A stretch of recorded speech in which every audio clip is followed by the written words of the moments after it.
आकाशवाणीचं हे अकोला केंद्र आहे. आता मी प्रसारित करीत आहोत शेतकरी बांधवांसाठीचा किसानवाणी कार्यक्रम.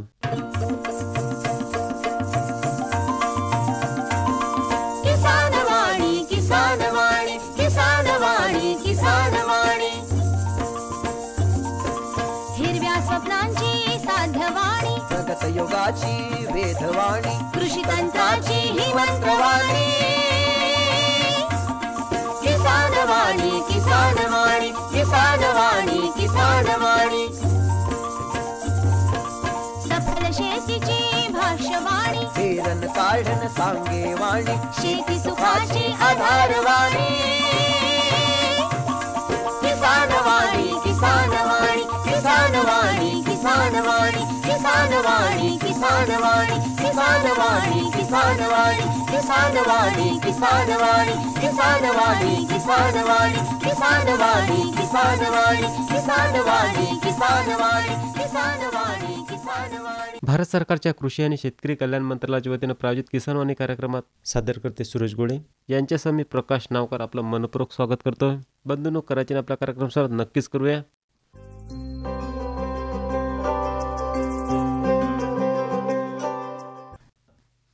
अरे अरे अरे अरे, क्या कर रहा है? इधर इधर इधर, हम बोल रहे हैं तेरे बीजू का. उतला बोल रहा है? हाँ, पक्षियों से तो हम खेत को बचा लेते हैं, पर इन घातक रसायनों से कैसे बचाएं? मतलब? देख बेटा, तू जो ये अंधाधुंध रसायन मिलाता है ना, मिट्टी की सेहत बिगड़ने लगी है. और जब माटी ही कमजोर पड़ जाएगी तो उपज कैसे सेहतमंद होगी? हाँ? अरे पहले ऐसा नहीं था. पूछना अपने बड़े बुजुर्गों से, कैसे फसल लहलहाती थी, शुद्धता झलकती थी. हाँ, माटी भी तंदुरुस्त और लोग भी. अरे पहली वाली बात कहाँ? पर अब तो सभी डाले हैं. सब नहीं, आज भी लाखों जागरूक किसान परंपरागत विधि से फसल उगा रहे हैं. खर्चा कम और उपज की कीमत भी बेहतर पा रहे हैं. सच है? रे बेटे, एक्सपीरियंस से बता रहे हैं. धूप में बाल सफेद नहीं किए हैं. हाँ. ठीक है भाई, मैं भी आज से जैविक खेती शुरू करूंगा.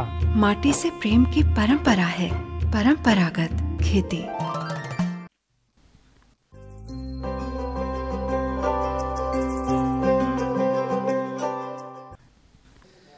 शेतकरी बंधूंनो, कार्यक्रमात आता ऐकूया सोयाबीन, तूर आणि सीताफळ याविषयी बळवंत किसान आमले, मुक्काम पोस्ट कापसी रोड, तालुका जिल्हा अकोला यांची किशोर कुकडे यांनी घेतलेली मुलाखत. शेतकरी बंधूंनो, आज कापसी रोड, तालुका अकोला, जिल्हा अकोला येथील शेतकरी बळवंत किसन आमले यांचे आपण अनुभव जाणून घेणार आहोत. त्यांचे अनुभव जे आहेत ते सोयाबीन, तूर आणि सीताफळ या पिकांसंदर्भात आहेत. त्यांनी खूप चांगली एक सोयाबीन आणि तुरीचं जे शेत आहे त्याच्या बांधावर त्यांनी सीताफळाची वृक्ष लागवड केली आहे आणि त्याचे फळं यायला त्यांना सुरुवात झालेली आहे. आणि त्यांनी जे वेगळ्या पद्धतीनं सोयाबीन आणि तुरीचं पीक घ्यायला सुरुवात केली त्याचे पण अनुभव ऐकण्यासारखे आहेत. ते एक LIC मध्ये काम करत होते. ते तिथून निवृत्ती घेतल्यानंतर त्यांनी शेती करायला सुरुवात केली. तर आपण बळवंत भाऊंचं स्वागत करूया. नमस्कार भाऊ. नमस्कार भाऊ. भाऊ, तुमच्याजवळ किती शेती आहे आणि या शेतीमध्ये केव्हा तुम्ही सुरुवात केली? माझ्याकडे 4 एकर शेती आहे आणि याला मी आता येत्या 5 वर्षापासून सुरुवात केली आहे लक्ष द्यायला. बरं, आता याच्या अगोदर काय व्यवसाय करत होते तुम्ही? याआधी मी LIC एजंट होतो आणि त्यामध्ये चांगला LICचा व्यवसाय चांगल्या प्रकारे केला की जेणेकरून प्रत्येक ठिकाणी माझा सत्कार झाला. मी CM क्लब मेंबरशिपसुद्धा घेतलेली आहे सध्या माझ्याकडे. आता मला एक सांगा की हे जी शेती तुम्ही करताय गेल्या 4 वर्षापासून, तर ती अगोदरची शेती तुम्ही कशा पद्धतीनं करत होती? अगोदरची शेती फक्त कसं आहे, लक्ष द्यायचं, काहीतरी पेरायचं आणि हे करायचं. आणि माझा व्यवसाय असल्यामुळे माझ्या शेतीकडे जास्त लक्ष राहायचं नाही. प्रत्यक्ष मी स्वतः आता लक्ष देतो, करून घेतो. मला सांगा की तुमच्या शेतात तुम्ही सुरुवातीला सांगितल्याप्रमाणे बांधावरची वृक्ष लागवड तुम्ही केलेली आहे. तर या बांधावरच्या वृक्ष लागवडचं तुमच्याकडे कसं आलं ते, की तुम्हाला कसं काय समजलं की आपण हे बांधावर सीताफळ लावायचं? आपल्या गावात तर सीताफळ वगैरे काही लावलेलं नव्हते अगोदर. नाही, याआधी काही सीताफळ नव्हते, पण तो बांधावरचे सीताफळ लावले. त्यामुळे आमच्या ग्रामपंचायतमध्ये सर्व प्रकारचे जे योजना असतात त्या आधी आमचे सरपंच सर्वांना ते संबोधित करतात आणि सांगतात. इवन दौंडी देऊन सांगतात की जे कास्तकार ज्यांना काही इच्छा असेल त्यांनी बांधावर सीताफळ तुम्ही लावू शकता. ज्यांना घ्यायचे असेल त्यांनी इथे हजर राहावं ग्रामपंचायतला. बांधावर वृक्ष लागवड करताना किती शेतकऱ्यांनी तुमच्यासोबत लागवड केली? म्हणजे त्यावेळेस तुम्ही जसं सांगता की हा कार्यक्रम आमच्या गावात सामूहिक स्तरावर करण्यात आला. हो, ह्या ठिकाणी सामूहिक स्तरावर झाला. 25 ते 30 शेतकऱ्यांनी सीताफळ लागवड केलेली आहे. एकाच वेळी केली होती तर मग काय रोप तुम्हाला या ठिकाणी भेटलं जाईल? एकाच वेळेस केल्यामुळे आम्हाला ते जे 250-300 रुपये झाड होते आम्हाला 150 रुपयात मिळालं आहे. बरं, मग आता त्यावर्षी तुम्ही किती रोपं तुमच्या बांधावर लावले होते? मी 200 झाड लावले ते माझ्या बांधावर, त्यापैकी माझे 100 झाड गेलेले आहे आणि 100 झाडच राहिलेले आहे फक्त. आता किती वर्ष झाले त्या लागवडीला? त्या लागवडीला जवळपास 4 वर्ष झालेले आहे. आता हे बांधावर जे सीताफळ तुम्ही 4 वर्षापूर्वी लावले होते त्याला फळं यायला सुरुवात झाली का? फळं यायला चांगली सुरुवात झालेली आहे. आत्ता मागच्या वर्षी फळं थोडे कमी लागले, यावर्षी खूप लागलेले आहे. 4 वर्षात तुम्ही त्यांना जगवण्यासाठी काय काय काळजी घेतली? त्यांना जगवण्यासाठी आम्हाला त्यामध्ये ड्रिप्स टाकावं लागली की जेणेकरून उन्हाळ्यात झाड मरणार नाही. ज्यावेळेस आमचे झाड मरायला लागले त्यावेळेस आम्ही विचार केला, आधी ड्रिप टाकली नव्हती आणि ड्रिप टाकल्यामुळे आमचे 100 झाड चांगल्या प्रकारे जगले. आता मग यावर्षी तुम्हाला बऱ्यापैकी त्या फळांचं उत्पादन यायला सुरुवात झाली, तर मग त्याची तुम्ही विक्री मार्केटला केली का? त्याची साईज वगैरे काय झाली? मार्केटला विक्री करायच्या आधी आम्हाला विचार करावा लागेल, कारण एकाच वेळेस सर्व फळ येत नाहीत. फळाची साईज खूप चांगली आहे, 1.5 ते अर्धा किलो जवळपास. मग तुम्ही याची विक्री केली नाही यावर्षी? यावर्षी आम्ही विक्री केली नाही, पण पुढच्या वर्षी निश्चित करू. आता मला सांगा की हे 100 झाडं तुम्ही लावले होते, तर तुमच्या 4 एकराच्या बांधावर तर भरपूर झाडं बसले होते. आमच्या 4 एकराच्या बांधावर जवळपास 400 झाडं बसतात, फक्त मी 2च साईड लावली होती. मग आता यावर्षी तुमचं काय प्लॅनिंग आहे? यावर्षी माझं हे प्लॅनिंग आहे की 4ही साईडला सीताफळ लावायचे आणि मधातसुद्धा 1 एकराचा सीताफळाचा प्लॅन्ट आणि बाकीचा एक आंब्याचा प्लॅन्ट असे घ्यायचे. बरं, तुमची जमीन कशी आहे? माझी जमीन काडीची असून प्लेन आहे. आता तुम्ही जसं आंबा लावायचं म्हटलं, सीताफळ लावायचं म्हटलं, आता सीताफळ काय तुम्ही बांधावर लावलं म्हणून त्या पाण्याचा निचरा झाला, कारण फळपीक म्हटलं की त्याला निचऱ्याची आवश्यकता असते. तर मग तुम्ही जर खालीच याच्यावर सपाट याच्यावर आंबा किंवा हे लावलं तर त्याच्या झाडाची ग्रोथ होईल का? तुम्ही माती परीक्षण वगैरे केलं का? माती परीक्षण केलेलं आहे मी, त्यानुसारच आम्ही आंब्याची रिकमेंडेशन आहे का माती परीक्षण? माती परीक्षणचं रिकमेंडेशन आहे माझ्याकडे. बरं, मला सांगा की मग आता हे बांधावर वृक्ष लागवड केली त्याचं अनुदान मग तुम्हाला भेटलं काय? त्याचं अनुदान मला मिळालं आहे. कोणत्या याच्यातून भेटलं तुम्हाला? कृषी विभागाची ती योजना होती, त्यामध्ये मला ते अनुदान मिळालं आहे, बांधावर वृक्ष लागवड योजना. मग तुमच्या सोबतच्या सगळ्या शेतकऱ्यांना या शासकीय योजनेचा लाभ झाला? या माझ्यासोबतच्या सर्व शेतकऱ्यांना या योजनेचा लाभ झालेला आहे. आणि सगळ्यांचे किती टक्के झाडं आज आहेत? सगळ्यांचे, काही लोकांचे 50% राहिले, काही लोकांचे 25% राहिले, काही लोकांचे 60% अशा प्रकारे झाडं राहिलेले आहे. बरं, आता बळवंत भाऊ, हे झालं बांधावरचं पीक. आणि तुमच्या मुख्य शेतात जे तुम्ही लागवड केली तर यावर्षी तुम्ही काय त्याच्यात बदल केला? म्हणजे सोयाबीन आणि तूर हे तुमच्या गावासाठी काही नवीन पीक नाही, परंतु तुम्ही त्याच्यात काय नाविन्य आणलं? यावर्षी मी हे विचार केला की दरवर्षी आपण नेहमीप्रमाणे पेरतो आणि काहीतरी आपण विचार करायचा. फक्त मी ऐकत होतो की बेडवर तूर चांगली येते, यूट्यूबवरून पाहिली, 20 क्विंटल तूर होते, म्हणून आपणही पेरून पाहावं म्हटलं. तर यावर्षी मी खरोखरच पाहिली तर तूर खरोखरच खूप छान झाली. बरं, आता बऱ्याच लोकांनी काय केलं की बेडवर तूर लावली आणि बऱ्याच लोकांनी काय केलं, नवीन एक प्रयोग म्हणून त्याची छाटणी करायची सुरुवात केलेली आहे. तर तुम्ही सुद्धा या प्रकारे काही छाटणी वगैरे केली का? यावर्षी मी छाटणी केली, पण माझी छाटणी थोडी लेट झाली. ती छाटणी मी 30 दिवसांनी करायची ते 45 दिवसांनी केली. आता बेडवर केल्याचे फायदे आहेत की बेडवर आपल्या कोणतंही पीक चांगलं वाढते, कारण पाण्याचा निचरा होऊन जाते. परंतु त्याच्यामुळे एक दुष्परिणाम होण्याची शक्यता असते की 2 बेडमध्ये पाणी साचून मधातलं जे पीक आहे, म्हणजे तुम्ही जे सोयाबीन लावलं त्याला पण धोका होऊ शकते. तुमच्या बाबतीत असं काही झालं काय? नाही, माझ्या बाबतीत असं काही झालं नाही, कारण आधीच आम्ही त्या गोष्टीचे विचारसरणी करून ते बेड त्या हिशोबाने पाडलेले आहेत, जेणेकरून त्या पाण्याचा निचरा होईल आणि ते पाणी नाल्यामध्ये निघून जाईल. म्हणजे पाणी साचलंच नाही कुठे? नाही, कारण एक साईडला माझ्याकडून नाला आहे, दुसऱ्या साईडनं रोड आहे. 2 बेडमधलं अंतर किती ठेवलं? 2 बेडमधलं अंतर मी 10 फूट ठेवलेलं आहे. कोणत्या बेडमध्ये 5 ते 6 तास माझ्या बेडमध्ये निघालेले आहे. आता या पिकासाठी तुम्ही खत व्यवस्थापन काय केलं? खत व्यवस्थापन मी DAP एकरी 1 पोतं दिलेलं आहे स्पेशल. सगळ्या शेताला? नाही, पूर्ण शेताने, फक्त तुरीला. आणि सोयाबीनला खतच दिलं? सोयाबीनला मी खतच दिलं नाही. मग सोयाबीन कसं आहे आता सध्या? सोयाबीन माझं एकरी 10 क्विंटल येण्याची गॅरंटी आहे. हो, खूप छान आहे. बरं, आता तूर जे लावलेली आहे तुम्ही, तर ते घरची लावली की बाजारातून पॅकेटची आणून? नाही, मी ती बाजारातली आहे, ग्रीन गोल्ड नावाची तूर आहे, ती घरची लागवण केलेली नाही. 2 झाडातलं अंतर कसं ठेवलं तुम्ही? 2 झाडातलं अंतर मी 1 फुटाचं ठेवलेलं आहे, म्हणजे एका ठिकाणी 3 ते 4 झाड लागवण केलेलं आहे. आणि मग हे आता तुम्हाला पेरणी करताना 2 प्रकारे, म्हणजे ट्रॅक्टरनं तुम्हाला सोयाबीन पेरावं लागलं असेल आणि तूर वेगळी, तर त्यासाठी किती मजूर लागला तुम्हाला? मला मजूर जवळपास जास्त लागले, जवळपास 7 ते 8 मजूर लागले मला तूर लागवणसाठी. आता तूर जर बेडवर घेतली तर तुमचं क्षेत्रफळ सोयाबीनचं घटलं असेल तर ते किती प्रमाणात आहे? सोयाबीन 75%, तूर 25% असं हे प्रमाण आहे. परंतु तुरीनं जाता तुम्ही सांगता की सगळीच जागा व्यापली. हो, तुरीनं पूर्ण जागा व्यापलेली आहे, पण आता सोयाबीन निघण्याच्या तयारीत आहे, त्यामुळे काही प्रॉब्लेम नाही. म्हणजे यावर्षी तुम्ही मुख्य पीक म्हणून तुरीकडे पाहता. मुख्य पीक माझं तूर आहे, कारण दरवर्षी मी यामध्ये हरभरा पेरत असतो. पण हरभऱ्याचा खर्च पाहता असं वाटलं तूर हे खूप चांगलं पीक आहे, चांगलं उत्पादन देऊ शकते. बरं, आता मागच्या वर्षी तुमचे जे बेडवर तूर नव्हती आणि सामान्य ज्या तुरी होत्या तर त्याच्यावर पावसाचा काय परिणाम झाला होता? तुमची काय तुलना आहे ते? माझी तुलना हेच आहे की पावसाचं एवढं प्रमाण होतं की त्यामुळे माझी तूर 50% जळली होती, आणि जे 50% राहिले ती एवढी काही खास नव्हती, त्यातली फक्त अर्धा एकर तूर चांगली होती व्यवस्थित. आता यावर्षी जर तुम्ही जर बेडवर पेरली नसती तर परिस्थिती माझी तशीच राहिली असती, जे मागच्या वर्षी होती त्यापेक्षाही खराब असते.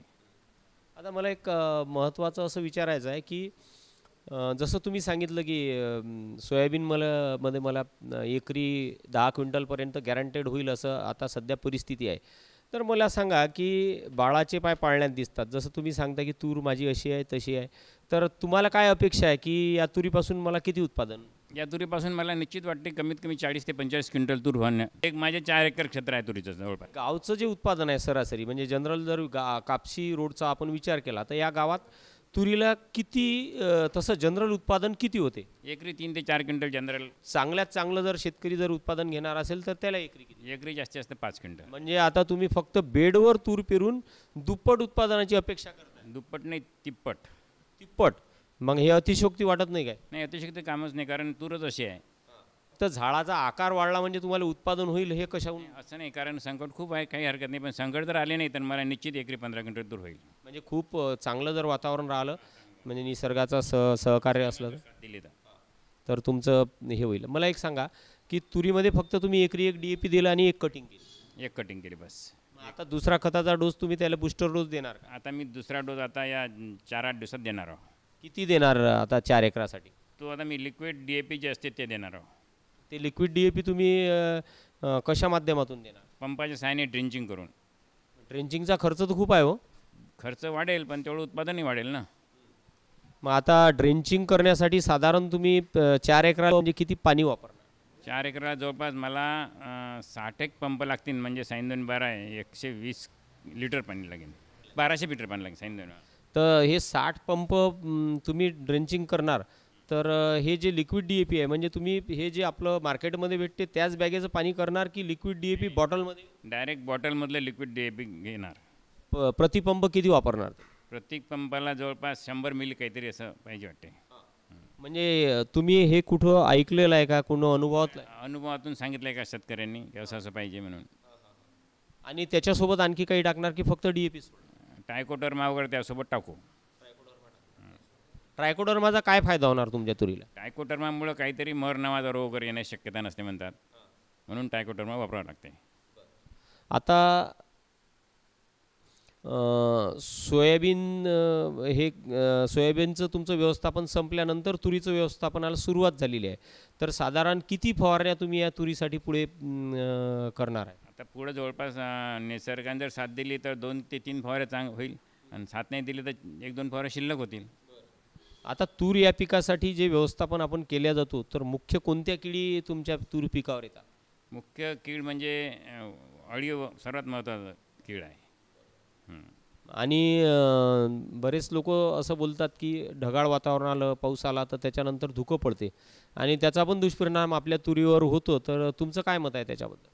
धुक्याचा तर खूप डेंजर परिणाम होतो, कारण धुकं जर पडलं तर काही सांगण्याचे हे नाही, कारण त्याचं काही सांगता येत नाही. मग त्याच्यातून वाचण्यासाठी तुमच्याजवळ काही उपाय आहेत का? त्याच्यातून वाचण्यासाठी आम्हाला धुकं पडलेलं दुसऱ्या दिवशी ताबडतोब त्या स्प्रेने पाणी शिपावं लागतं. हां, पाणी. त्याचा कशा प्रकारे फायदा होतो? त्याचा फायदा हा होतो की त्याच्यावरच्या धुक्यावरचे जे हे असतात दव असतो ते निघून जाते. म्हणजे त्याच्यावरचा दुष्परिणाम आपल्याला थोडं इन्स्टंट तुम्ही उपाययोजना करू शकाल? करणार आम्ही. तर बळवंत भाऊ, खूप चांगले अनुभव तुम्ही सांगितले आणि तुमची जी तयारी आहे ती अगदी प्रत्येक जे संकट पुढे येऊ शकते तर त्याचा काय तोड असेल, त्याची काय उपाययोजना असेल ते तुम्ही सध्या ते करण्यासाठी सिद्ध आहात. आणि नक्कीच निसर्गानं साथ देव अगर न देव पण तुम्हाला निश्चित तुमचं अपेक्षित उत्पादन मिळेल अशी मला आशा आहे. कारण तुम्ही ज्या पद्धतीनं तुम्ही बोलले त्या पद्धतीनं नक्कीच तुम्हाला ते पीक व्हायला पाहिजे आणि खऱ्या अर्थानं तुमच्यासारखंच प्रत्येक शेतकऱ्याला पीक व्हायला पाहिजे. आणि तुम्ही जे नवीन नवीन गोष्टीचा अवलंब करता तर या आपल्या आकाशवाणीच्या माध्यमातून ते शेतकऱ्यापर्यंत जाईल आणि तुमचं अनुकरण करणारे तूर उत्पादक शेतकरी असतील, बेडवर तूर घेणारे शेतकरी असतील हे तयार होतील. आणि तुमचा जो प्रयोग आहे कृषी विभागाशी संबंधित तर हा जो प्रयोग तुम्ही तुमच्या शेतात कृषी विभागाच्या माध्यमातून बांधावर वृक्ष लागवडचा हाती घेतलेला आहे आणि तुमचं स्वतः माती परीक्षण झालेलं आहे. म्हणजे प्रत्येक गोष्ट तुम्ही शास्त्रीयदृष्ट्या करता म्हणून तुम्हाला कोणतंच पीक अशक्य होणार नाही अशी आपण आशा करूया. आपण ही जी आम्हाला एक महत्त्वपूर्ण मुलाखत दिली त्याबद्दल मी आकाशवाणी परिवारातर्फे आपले आभार मानतो. धन्यवाद. धन्यवाद. आताच आपण सोयाबीन, तूर आणि सीताफळ याविषयी बळवंत किसान आमले, मुक्काम पोस्ट कापसी रोड, तालुका जिल्हा अकोला यांची किशोर कुकडे यांनी घेतलेली मुलाखत ऐकलीत.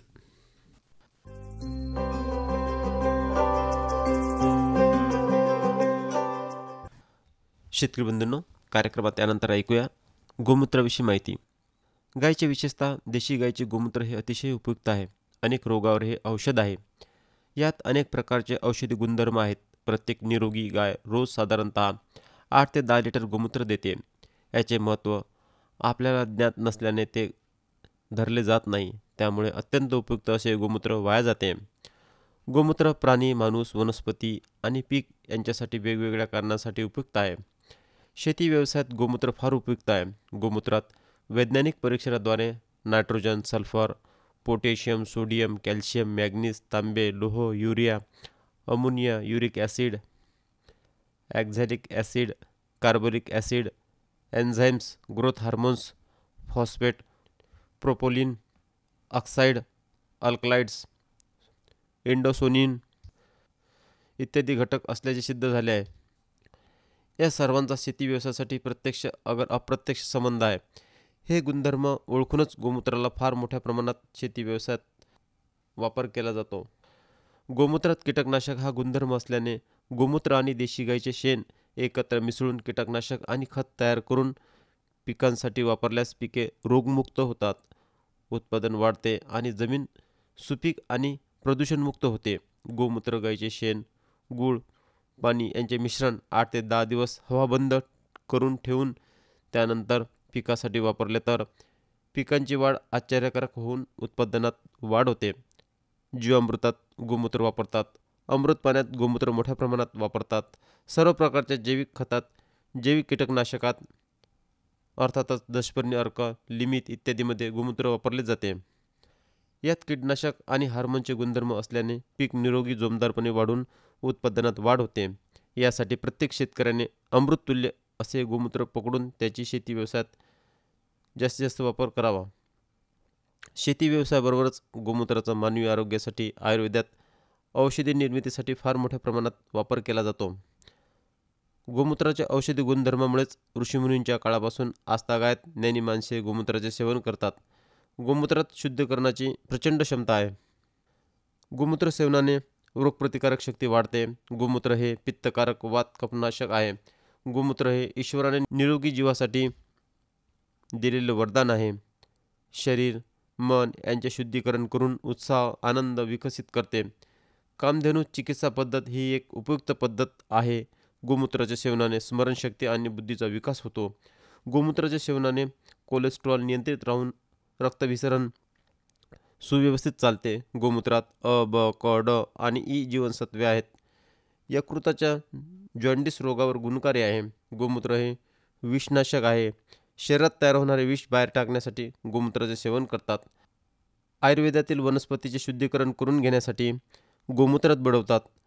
पित्त प्रवृत्तीच्या माणसाने गोमूत्र सेवन करू नये. मात्र गोमूत्र वात आणि कफनाशक आहे. गुडघे, कमर, स्नायूच्या वेदना थांबवण्यासाठी गोमूत्र गुणकारी आहे. गोमूत्रातील 6 प्रकारचे ॲसिड वातावरणातील जंतू मारतात आणि वातावरण आरोग्यदायी करतात. म्हणूनच 16 संस्कारात अर्थातच धर्मसंस्कारात गोमूत्र वापरतात. देशी गायचे शेण, गोमूत्र आणि तूप यांच्या मिश्रणाने इथिलीन ऑक्साईड निर्माण होऊन या वायूमुळे वातावरणातील रोगजंतू मरतात. म्हणून या मिश्रणाच्या गॅसने ऑपरेशनची खोली निर्जंतुक करतात. देशी गायच्या शेणात तूप, जवस, तीळ, तांदूळ, साखर टाकून हवन केल्यास प्रोलिन ऑक्साईड नावाचा गॅस उत्पन्न होतो. हा गॅस पाऊस पाडण्यास मदत करतो. गोमूत्र सेवनाने असाध्य रोग बरे होतात. यौवन हार्मोन्स वाढतात. गोमूत्र सेवनाने आपली सर्व इंद्रिये स्वस्थ आणि सक्रिय राहतात. एकंदरीत गोमूत्रात प्रचंड प्रमाणात औषधी गुणधर्म असल्याने आयुर्वेदिक औषधात मोठ्या प्रमाणात गोमूत्राचा वापर करतात. गायीपासून फुकट मिळणाऱ्या या अमृततुल्य गोमूत्राचा वापर करून घेण्यासाठी दक्ष राहून गोमूत्र संकलित केले पाहिजे. याचा वापर शेती व्यवसायात आणि आपल्या मानवी आरोग्यात तसेच औषधासाठी वापर करायला पाहिजे. शेती व्यवसायाला आणि मानवी आरोग्याला गोमूत्र हे वरदान आहे. या वरदानाचा आपण सर्वजण मिळून वापर करावा. आताच आपण गोमूत्राविषयी माहिती ऐकलीत.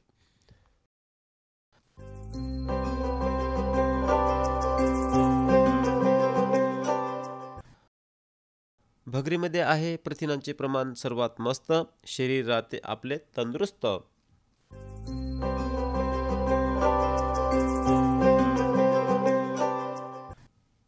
नाचणीमध्ये आहे सर्वात जास्त कॅल्शियम. राहील हाडे मजबूत तर काय करेल यम.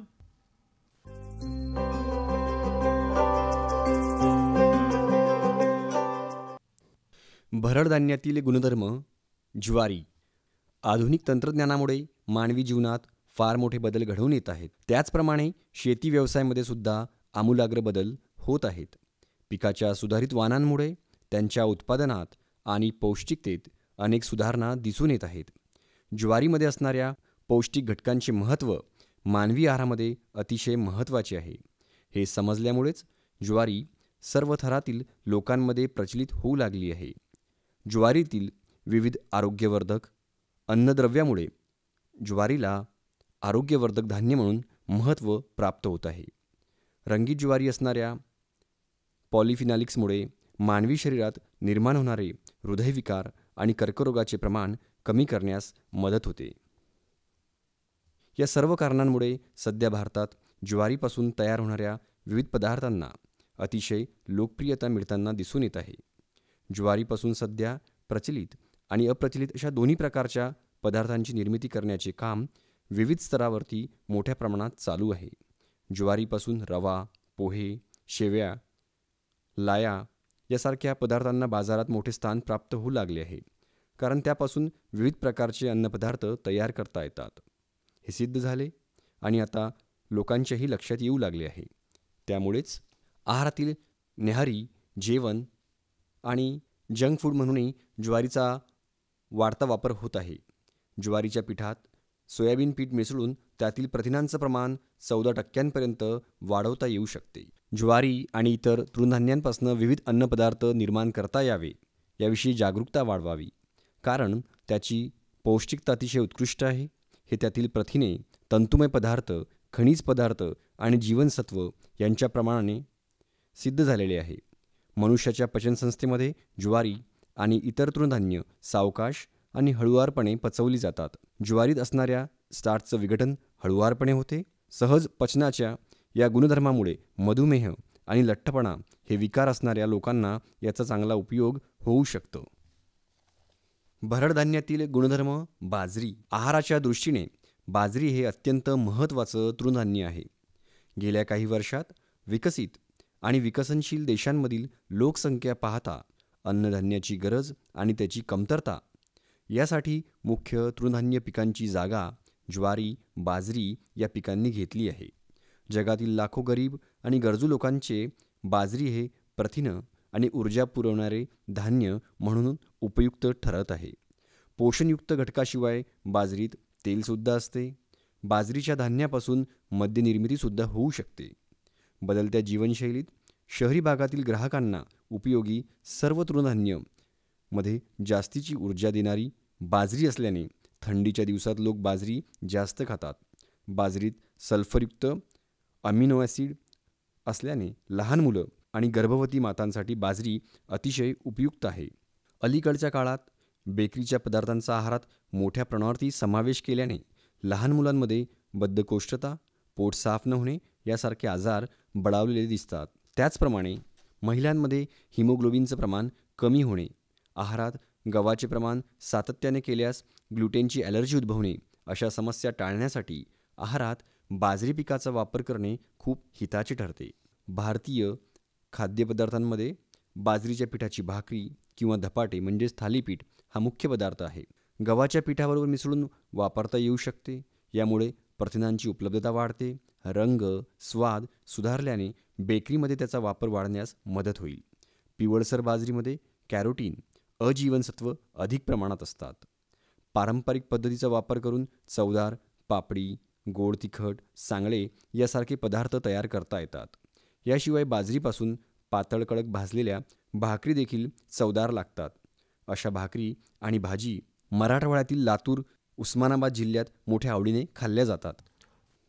भरड धान्यातील गुणधर्म मका. मका या धान्यामध्ये बीटा कॅरोटीन म्हणजेच अजीवनसत्व आढळते. मक्यास पिवळा रंग प्रदान करणारं ल्युटीन हे एक उत्तम अँटीऑक्सिडंट आहे. बीटा कॅरोटीन आणि ल्युटीन हे दोन्ही डोळ्यांच्या आरोग्यासाठी चांगले आहेत. मक्यामध्ये सिस्टीन आणि मिथिओनाइन हे अमायनो ॲसिड्स भरपूर प्रमाणात असून यकृताच्या आरोग्यासाठी ही अमायनो ॲसिड्स उपयोगी ठरतात. मक्याच्या लाह्या म्हणजेच पॉपकॉर्न या वेट लॉस फूड आहेत. यात तंतू भरपूर असून फॅट्स कमी आहेत आणि त्याचबरोबर त्या भूकही लवकर भागवतात. हाय कोलेस्ट्रॉल, गाऊट आणि स्थौल्य या विकारांमध्ये पॉपकॉर्न किंवा भाजलेल्या मक्याचे कणीस म्हणजेच भुट्टा खाल्ला तर अतिशय उपयुक्त ठरतं. 100 ग्रॅम मक्याच्या दाण्यात निवड 125 उष्मांक आणि 0.9 ग्राम फॅट्स आढळून येतात.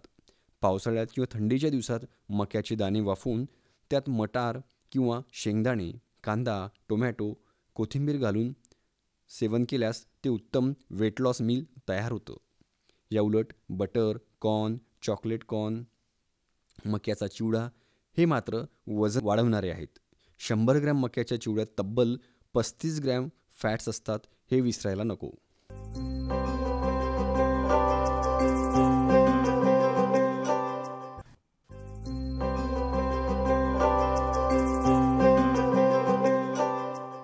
पौष्टिक तृणधान्य आहे पोषक घटकांची तिजोरी, शरीरात येणार नाही कोणत्या घटकाची कमजोरी.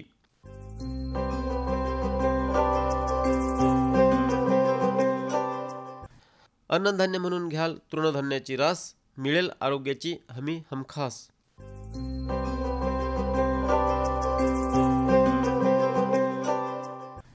शेत तिथे पौष्टिक तृणधान्याची शेती, राही आरोग्याची चाबी हाती.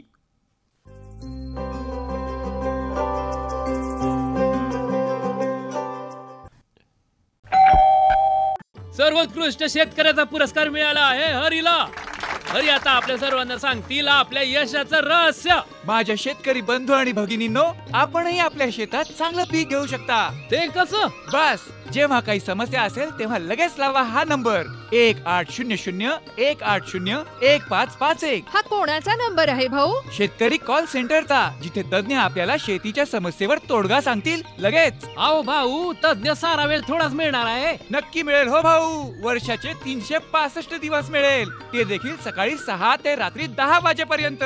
पण भाऊ, जास्त वेळ बोलू तर पैसे खूप लागतील. अजिबात पैसे नाहीत. मोबाईलनं किंवा दुसऱ्या फोननं शेतकरी कॉल सेंटरला मोफत कॉल करा. सल्ल्याचेही पैसे नाहीत.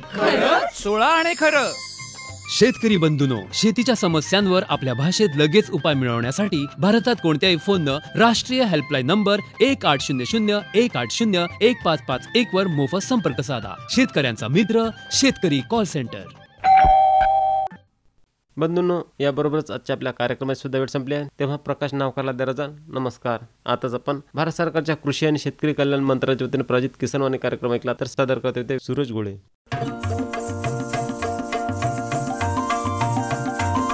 किसान वाणी, किसान वाणी, किसान वाणी, किसान वाणी.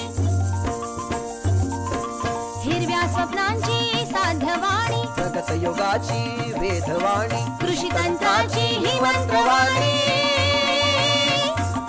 किसान वाणी, किसान वाणी, किसान वाणी, किसान वाणी. सफल शेतीची भाष्यवाणी, हेरन काढन सांगे वाणी शेती सुखाची आधारवाणी किसान वाणी किसान वाणी किसान वाणी किसान वाणी किसान वाणी किसान वाणी किसान वाणी किसान वाणी किसान वाणी किसान वाणी किसान वाणी किसान वाणी किसान वाणी किसान वाणी किसान वाणी किसान वाणी किसान वाणी किसान वाणी. आताच आपण आकाशवाणीच्या अकोला केंद्रावरून शेतकरी बांधवांसाठीचा किसानवाणी कार्यक्रम ऐकलात.